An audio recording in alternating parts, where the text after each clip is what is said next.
ഭൂരിഭാഗം ആളുകളെയും ബാധിച്ചുകൊണ്ടിരിക്കുന്ന ഒരു ബുദ്ധിമുട്ടാണ് തൈറോയിഡും അത് റിലേറ്റ് ചെയ്തിട്ടുള്ള അസുഖങ്ങളും. അപ്പം ഈ ഒരു തൈറോയിഡ് എന്ന് പറഞ്ഞാൽ നമ്മുടെ ശരീരത്തിലെ ഏറ്റവും പ്രധാനപ്പെട്ട ഒരു അവയവമാണ്. നമ്മുടെ കഴുത്തിന് താഴെയായിട്ട് ഒരു ബട്ടർഫ്ലൈ ഷേപ്ഡാണ് ഈ തൈറോയിഡിന്റെ സ്ട്രക്ചർ ഉള്ളത്. നമുക്ക് എന്തെങ്കിലും സ്വെല്ലിംഗ് ഉണ്ടെങ്കിൽ, അതായത് കഴുത്തിന് ചുറ്റും എന്തെങ്കിലും ഗോയിറ്റർ അങ്ങനത്തെ സ്വെല്ലിങ്സ് ഒക്കെ ഉണ്ടെങ്കിൽ നമ്മൾ ഈ ബ്ലഡ് ടെസ്റ്റിലൂടെ അത് മനസ്സിലാക്കാൻ പറ്റില്ല. അതൊരു സ്കാൻ ചെയ്താലേ നമുക്ക് പറ്റുള്ളൂ. അതായത് നെക്കിന്റെ ഒരു സ്കാനിങ് എടുത്തു കഴിഞ്ഞാൽ ആ ഒരു സ്വെല്ലിംഗ് എത്രത്തോളം ഉണ്ടെന്ന് മനസ്സിലാക്കാൻ പറ്റും. ക്രൂസിഫറസ് വെജിറ്റബിൾസ് ഉണ്ടെങ്കിൽ അത് ഒഴിവാക്കാൻ ശ്രമിക്കുക. പകരം അയഡിനും സെലീനിയും അടങ്ങിയിട്ടുള്ള ഭക്ഷണം കൂടുതലായിട്ട് കഴിച്ചുകൊണ്ടേ നിൽക്കുക. അപ്പൊ നമുക്കൊരു പരിധി വരെ നമുക്ക് ഈ ഒരു തൈറോയിഡിനെ തടഞ്ഞു നിർത്താൻ സഹായിക്കുന്നതാണ്. എല്ലാവർക്കും നമസ്കാരം. ഞാൻ doctor Juhi Das, Q&B health കെയറിലെ ഹോമിയോപ്പതിക് ഫിസിഷ്യനാണ്. ഇന്ന് ഭൂരിഭാഗം ആളുകളെയും ബാധിച്ചുകൊണ്ടിരിക്കുന്ന ഒരു ബുദ്ധിമുട്ടാണ് തൈറോയിഡും അത് റിലേറ്റ് ചെയ്തിട്ടുള്ള അസുഖങ്ങളും.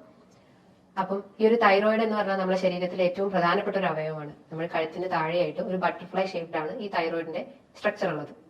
അപ്പോൾ തൈറോയിഡ് പല ഹോർമോൺസും ഉത്പാദിപ്പിക്കുന്നു. അതിൽ പ്രധാനപ്പെട്ടതാണ് T3, T4, കാൽസിറ്റോണിൻ. ഈ തൈറോയിഡ് ബ്രെയിനിൽ നിന്ന് സ്റ്റിമുലേഷൻ, അതായത് ഉത്പാദിപ്പിക്കുമ്പോൾ ബ്രെയിനിൽ നിന്നുള്ള stimulation, thyroid releasing hormone, thyroid release ചെയ്യാനുള്ള ഹോർമോണിലെ സ്റ്റിമുലേഷൻ ബ്രെയിനിൽ നിന്ന് വരുന്നു. അങ്ങനെ പിറ്റ്യൂട്ടറി ഗ്ലാൻഡിന്റെ സഹായത്തോടെ അത് സ്റ്റിമുലേറ്റ് ചെയ്യും. അങ്ങനെ TSH സ്റ്റിമുലേറ്റ് ചെയ്യപ്പെടുകയും അങ്ങനെ T3, T4, കാൽസിറ്റോണിൻ പോലത്തെ ഹോർമോൺസ് ഉത്പാദിപ്പിക്കുകയും ചെയ്യും. ഇതാണ് ഇതിന്റെ ഒരു പാറ്റേൺ, അതായത് ഇതൊരു പ്രക്രിയ എന്ന് പറയുന്നത്. ഈ ഒരു T3, T4 അല്ലെങ്കിൽ TSH ഉണ്ടാവുന്ന വ്യതിയാനങ്ങളാണ് ഹൈപ്പോ തൈറോയിഡിസവും hyper thyroidism, Hashimoto thyroiditis, Graves disease അങ്ങനെ പല രോഗങ്ങളിലേക്കും ലീഡ് ചെയ്യുന്നത്. ഹൈപ്പോ തൈറോയിഡിസം എന്ന് പറയുമ്പോൾ T3, T4 കുറയുകയും TSH കൂടുകയും ചെയ്യുന്നു. അതായത് ഹോർമോണിന്റെ പ്രവർത്തനം ഇല്ലാത്തൊരവസ്ഥ. അപ്പൊ അവിടെ സ്റ്റിമുലേറ്റ് ചെയ്യപ്പെടും. അതുകൊണ്ടാണ് TSH കൂടുന്നതും T3, T4 കുറയുന്നതും ചെയ്യുന്നത്. അപ്പൊ ഇതിന്റെ പ്രധാനപ്പെട്ട ലക്ഷണം ഹൈപ്പോ തൈറോയിഡിസം എന്ന് പറയുമ്പോൾ അവിടെ നമ്മുടെ ബോഡി എല്ലാം ഒരു ലോ സ്റ്റേജിലോട്ട് പോകുന്നു. പ്രധാനമായിട്ടും നമുക്ക് മൂഡ് സ്വിങ്സ് ഉണ്ടാവും. അതായത് ഒരു കൺഫ്യൂഷൻ, നമുക്ക് ഒന്നും ചെയ്യാനുള്ള ഒരു ഇൻട്രസ്റ്റ് ഉണ്ടാവില്ല, ഒരു ഇൻട്രസ്റ്റ് ഇല്ലാത്തൊരവസ്ഥ, അല്ലെങ്കിൽ ഒരു ലെതാർജി, ഒരു അലസത ഫീൽ ചെയ്യാം. മറ്റൊന്ന് നമുക്ക് മലബന്ധം വരാം, മോഷൻ കറക്റ്റ് ആവാത്ത അവസ്ഥ വരാം, അതായത് മോഷൻ പോകുമ്പോൾ ടൈറ്റ് ആയിട്ട് പോകുന്ന ഒരു അവസ്ഥ. അതേപോലെ തന്നെ സ്കിന്നിൽ ഡ്രൈനെസ് ഉണ്ടാവും, ഒരു ഡീഹൈഡ്രേറ്റ് ഫീലിംഗ് ഉണ്ടാവും, അല്ലെങ്കിൽ ഡ്രൈനെസ് ഫീൽ ചെയ്യാം, ചർമ്മം മൊത്തം വരണ്ട പോലത്തെ ഒരു അവസ്ഥ വരാം.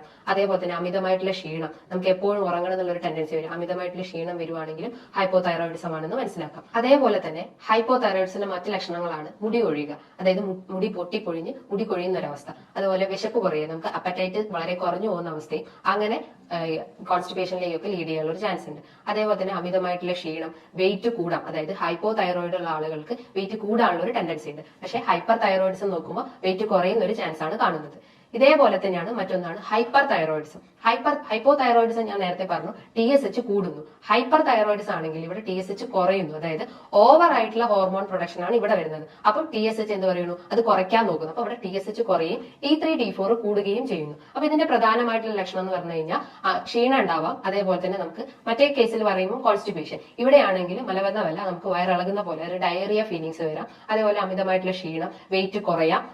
അത്തരം ലക്ഷണങ്ങൾ ഉണ്ടെങ്കിൽ ഹൈപ്പർ തൈറോയിഡിസം ആണെന്ന് പറയാം. അതേപോലെ തന്നെ മെൻസസ് ട്രബിൾസ് വരും. അതായത് മെൻസസിന്റെ ഹൈപ്പോ തൈറോയിഡിസം ആണെങ്കിൽ മെൻസസ് അധികമാണ്, അതായത് പ്രൊഫ്യൂസ് ബ്ലീഡിംഗ് ആയിരിക്കും ഉണ്ടാവുക. പക്ഷേ ഹൈപ്പർ തൈറോയിഡിസം കേസസിൽ ബ്ലീഡിംഗ് കുറവായിരിക്കാം. അതേപോലെ നമുക്ക് നെർവസ്, ഭയങ്കര ആങ്സൈറ്റി ഫീലിംഗ് വരും. ഹൈപ്പോ തൈറോയിഡിസം ആണെങ്കിൽ നമുക്കൊരു മൂഡ് ഇല്ലാത്ത ഒരു അവസ്ഥ. പക്ഷെ നേരെ ഹൈപ്പർ തൈറോയിഡിസം ആണെങ്കിൽ നമുക്ക് നെർവസ്, ആങ്സൈറ്റി, ഒരു പാൽപിറ്റേഷൻ, ഒരു കിതപ്പ് പോലെയൊക്കെ വരുന്നുണ്ടെങ്കിൽ അത് ഹൈപ്പർ തൈറോയിഡിസം ആണെന്ന് മനസ്സിലാക്കാം.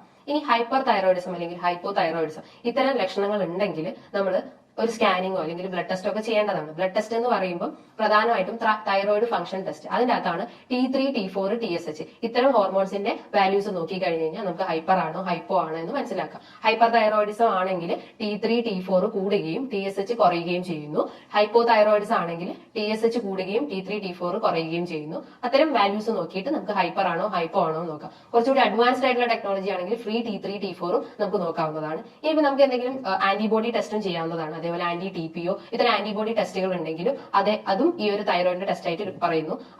ആന്റിബോഡി TPO എന്നൊക്കെ പറയുമ്പോൾ അതായത് നമ്മുടെ ഇമ്മ്യൂൺ സിസ്റ്റത്തിന് എത്രത്തോളം അത് എഫക്ട് ആയിട്ടുണ്ട്, അല്ലെങ്കിൽ ആന്റിബോഡീസ് എത്രത്തോളം നമ്മുടെ ബോഡിയിൽ ഉണ്ട് എന്നൊക്കെയാണ് ഈ TPO ടെസ്റ്റിലൂടെ മനസ്സിലാക്കുന്നത്.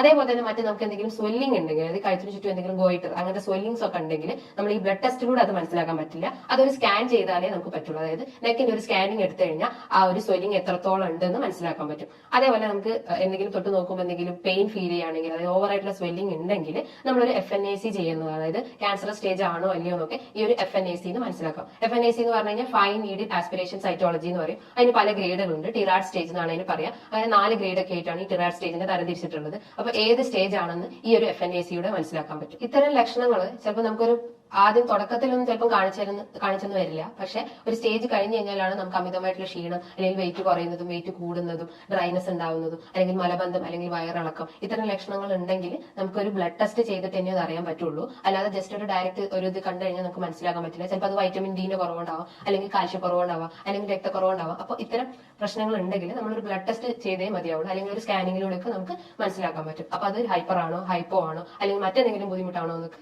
മനസ്സിലാക്കാൻ പറ്റും. ഈ ഒരു തൈറോയിഡ് റിലേറ്റഡ് ഇഷ്യൂസ് പല കാരണങ്ങൾ കൊണ്ടാവാം. പ്രധാനമായിട്ടും അമിതവണ്ണം ഉള്ളവർക്ക് തൈറോയിഡ് റിലേറ്റഡ് ഇഷ്യൂസ് വരാം. അതാണ് നേരത്തെ പറഞ്ഞത്, അത് വെയിറ്റ് കൂടാം, വെയിറ്റ് കുറയാം. അങ്ങനെ പല പ്രശ്നങ്ങളും അമിതവണ്ണം ഉള്ള ആളുകൾക്കും ഈ തൈറോയിഡ് ഇഷ്യൂസ് വരാം. അതേപോലെ തന്നെ അന്തരീക്ഷ മലിനം, അതായത് എൻവയോൺമെന്റൽ പൊല്യൂഷൻ കാരണം, അതായത് എന്തെങ്കിലും ടോക്സിൻസോ അല്ലെങ്കിൽ പെസ്റ്റിസൈഡ്സ് ഒക്കെ നമ്മുടെ ബോഡി രക്തത്തിൽ അലിഞ്ഞ് ചേരുമ്പോഴും ഈ ഒരു തൈറോയിഡ് ഇഷ്യൂസ് വരാം. അതേപോലെ തന്നെ പ്രഗ്നന്റ് ആയിട്ടുള്ള വുമൻസിലും ഈ ഒരു തൈറോയിഡ് പ്രോബ്ലം, അതായത് കൂടുതലായിട്ട് ഹോർമോൺ വേരിയേഷൻ നടക്കുമ്പോഴും ഈ ഒരു തൈറോയിഡ് ഇഷ്യൂസ് വരാനുള്ള ഒരു ചാൻസ് ഉണ്ട്. അതേപോലെ തന്നെ പ്രധാനമായിട്ടുള്ള ഒരു കാരണമാണ് അമിതമായിട്ടുള്ള ടെൻഷൻ, അതായത് അമിതമായിട്ടുള്ള സ്ട്രെസ്. ഇത്തരം ബുദ്ധിമുട്ടുകൾ ഉണ്ടെങ്കിൽ അതൊരു തൈറോയിഡ് ആണെന്ന് മനസ്സിലാക്കാം. ഇനി എന്തൊക്കെയാണ് ഇത്തരം ബുദ്ധിമുട്ടുകൾ വന്നു കഴിഞ്ഞാൽ നമ്മൾ ഭക്ഷണത്തിലൂടെ മാറ്റിയെടുക്കാൻ പറ്റുന്നത്, ഭക്ഷണ രീതികൾ എന്തൊക്കെയാണെന്ന് നോക്കാം.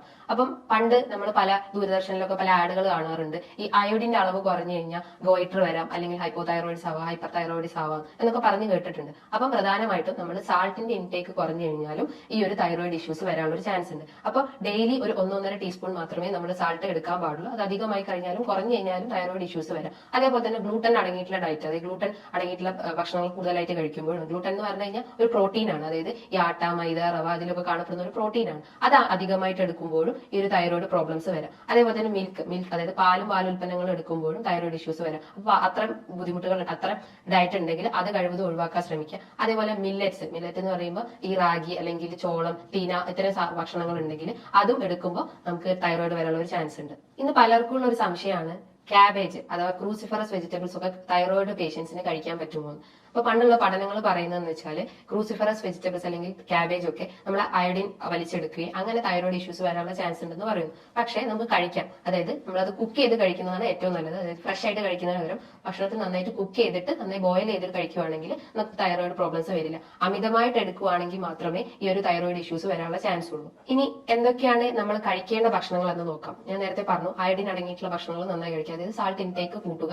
ഡെയിലി ഒരു 1.5 ടീസ്പൂൺ സാൾട്ട് എടുക്കുന്നതുകൊണ്ട് കുഴപ്പമൊന്നുമില്ല. അതേപോലെ സെലീനിയം അടങ്ങിയിട്ടുള്ള ഭക്ഷണം, സെലീനിയം ഒരു ആന്റി ഓക്സിഡന്റ് ആണ്. അപ്പൊ ഈ ഇൻഫ്ലമേഷൻ കുറയ്ക്കുകയും നമ്മുടെ ബോഡിയിലെ ആന്റി ടി പി അല്ലെങ്കിൽ ആന്റിബോഡീസ് ഒക്കെ കുറയ്ക്കാൻ സഹായിക്കും. അതായത് സെലീനിയം കൂടുതലായിട്ടുള്ള ഭക്ഷണം എന്ന് പറഞ്ഞു കഴിഞ്ഞാൽ മഷ്റൂംസ്, ഫിഷ് അല്ലെങ്കിൽ ചിക്കൻ, ഇതിനകത്ത് കൂടുതലായിട്ടും സെലീനിയം ഉണ്ട്. അപ്പൊ അത് ഭക്ഷണത്തിൽ ഉൾപ്പെടുത്താൻ ശ്രമിക്കുക. അതേപോലെ തന്നെ നമ്മൾ പാല്, ചായ ഒക്കെ കുടിക്കുന്നവരാണെങ്കിൽ അതും പാൽ ഉൽപ്പന്നങ്ങളാണ്, അത് ഒഴിവാക്കാൻ ശ്രമിക്കുക. പകരം നമ്മൾ തൈര് ഉണ്ടെങ്കിൽ അത് ഒഴിവാക്കാൻ ശ്രമിക്കുക.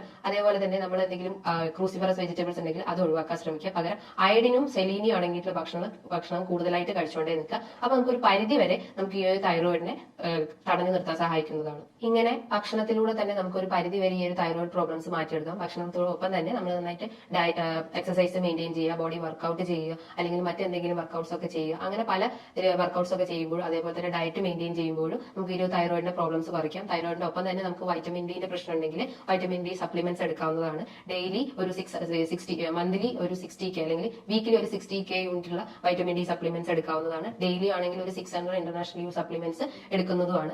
അതേപോലെ തന്നെ മറ്റെന്തെങ്കിലും ബുദ്ധിമുട്ടുണ്ടെങ്കിൽ ഈ ഒരു ഡയറ്റും എക്സസൈസും ഒക്കെ ഫോളോ ചെയ്ത് കഴിഞ്ഞാൽ നമുക്ക് എല്ലാ അസുഖങ്ങളും കുറച്ചു കൊണ്ടുവരാൻ പറ്റുന്നതാണ്. ഇനി ഇതുമായി ബന്ധപ്പെട്ട് പല സംശയങ്ങളും ഉണ്ടാവും. തൈറോയിഡിന് എത്ര മെഡിസിൻസ് എടുക്കണം, ഏതൊക്കെ ഡയറ്റ് ഫോളോ ചെയ്യണം, അല്ലെങ്കിൽ വൈറ്റമിൻ ഡി എടുക്കാൻ പറ്റുമോ, അല്ലെങ്കിൽ എന്തൊക്കെ എക്സസൈസ് ആണ് വേണ്ടത്, അങ്ങനെ പല സംശയങ്ങളും നിങ്ങൾക്ക് ഇതുമായി ബന്ധപ്പെട്ട് വന്നിട്ടുണ്ടാവാം. അങ്ങനെ എന്തെങ്കിലും സംശയങ്ങൾ ഉണ്ടെങ്കിൽ നിങ്ങൾക്ക് താഴെ കാണുന്ന നമ്പറിൽ കോൺടാക്ട് ചെയ്യാവുന്നതാണ്. ഇനിയും മറ്റൊരു വീഡിയോയുമായി വീണ്ടും കാണാം.